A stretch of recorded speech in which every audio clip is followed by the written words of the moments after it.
अल्लाह पारत थी हर बोड सतायल जी। अल्लाह पारत थी हर बोड सतायल जी। अल्लाह पारत थी हर बोड सतायल जी। हर बार जुवां बुढ़ड़े हर बार जुवां बुढ़ड़े हर न्याणी दुखायल जी। अल्लाह पारत थी हर बोड सतायल जी। अल्लाह पारत थी हर बोड सतायल जी। हर बार जुवां बुढ़ड़े हर बार जुवां बुढ़ड़े हर न्याणी दुखायल जी। अल्लाह पारत थी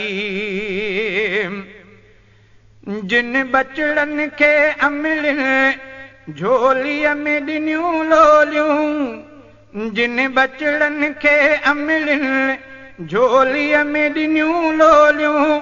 तिन जिगर जे टुकरनि खे गिड़काए वयूं छोलियूं। तिन जिगर जे टुकरनि खे गिड़काए वयूं छोलियूं।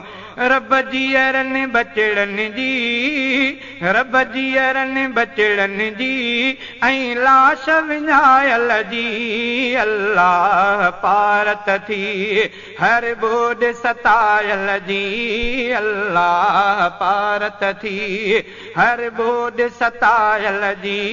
हर बार जुवां बुढ़ड़े हर बार जुवां बुढ़ड़े हर न्याणी दुखायल जी। अल्लाह पारत थी जंहिं जंहिं बि मुतासिर जा घर घाट किरी पट थिया। जंहिं जंहिं बि मुतासिर जा घर घाट किरी पट थिया। बंगला बि वया चट थी झूपा बि लुढ़ी लट थिया। बंगला बि वया चट थी झूपा बि लुढ़ी लट थिया। हर बेघर थींदड़ जी हर बेघर थींदड़ जी ऐं पेट बुखायल जी। अल्लाह पारत थी हर बोड सतायल जी। अल्लाह पारत थी हर बोड सतायल जी। हर बार जुवां बुढ़ड़े हर बार जुवां बुढ़ड़े हर न्याणी दुखायल जी। अल्लाह पारत थी खुशहाल हुया जेके कंगाल वया बणिजी। खुशहाल हुया जेके कंगाल वया बणिजी। खुश ॾाढो रहण वारा बेहाल वया बणिजी। खुश ॾाढो रहण वारा बेहाल वया बणिजी।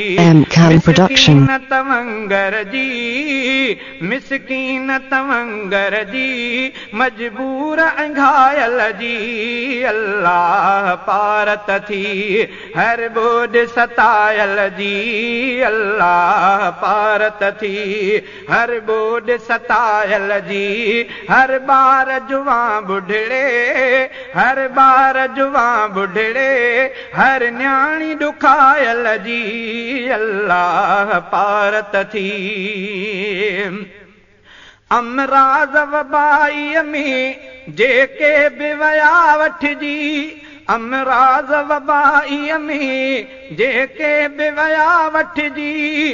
बीमारी सबबु बुढ़ड़ा ऐं गभरू बि वया सटिजी। बीमारी सबबु बुढ़ड़ा ऐं गभरू बि वया सटिजी। बीमार खे ॾेज शिफ़ा बीमार खे ॾेज शिफ़ा लहू सार सिकायल जी। अल्लाह पारत थी हर बोड सतायल जी।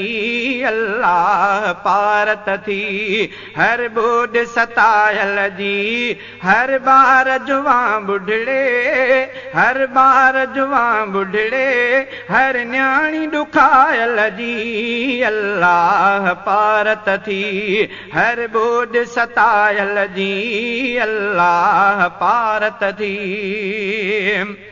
सुनसान थिया रस्ता बर्बाद थियूं वस्तियूं सुनसान थिया रस्ता बर्बाद थियूं वस्तियूं सिंधड़ीअ जे अंदरि ॾाढियूं सैलाब कयूं मस्तियूं सिंधड़ीअ